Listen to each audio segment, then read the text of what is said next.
Nagbabala ang Department of Trade and Industry sa mga negosyanteng mananamantala at magbebenta ng overpriced na school supplies. Tip naman ang ahensya sa mga mamimili bukod sa presyo, suriin din kung may markings o non-toxic ang bibilhing gamit sa eskwela. At live mula sa Iloilo City, may unang balita, si Zen Kilantang Sasa ng GMA Regional TV. Zen, good morning. Ivan, unti-unti nang dumadami ang mga namimili ng school supplies habang papalapit ang pagbukas ng klase. Kasabay nito, tinitiyak naman ng Department of Trade and Industry na hindi naniningil ng sobra ang ilang nagtitinda.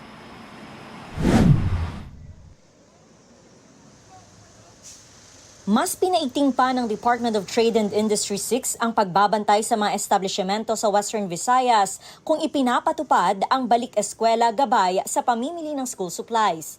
Base sa price guide na ipinalabas ng ahensya, mabibili ng 15 hanggang 52 pesos ang notebooks, habang 15 hanggang 48 pesos and 75 centavos naman ang pad papers. Umabot naman sa 11 pesos hanggang 24 pesos ang lapis, 3 pesos hanggang 33 pesos ang ballpen, 15 hanggang 69 pesos ang sharpeners, 4 pesos and 50 centavos hanggang 20 pesos ang erasers, at 12 hanggang 114 pesos ang Crayola. These ambulant vendors are not exempted. Of course, pinagabaligyan man sila. But what we do, no, kung may akin na on-the-spot monitoring, no, pwede na sila natin makover. But as to the trending of prices, we get the stores with permanent location.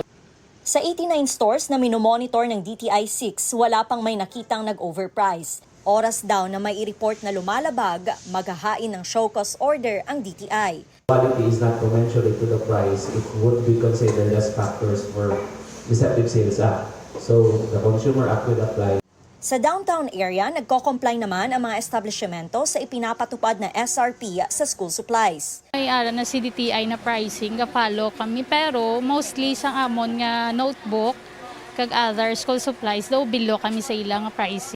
Paalala ng DTI sa mga magulang, maagang bumili ng school supplies at dapat suriin kung may markings o non-toxic ang Crayola at erasers na bibilhin.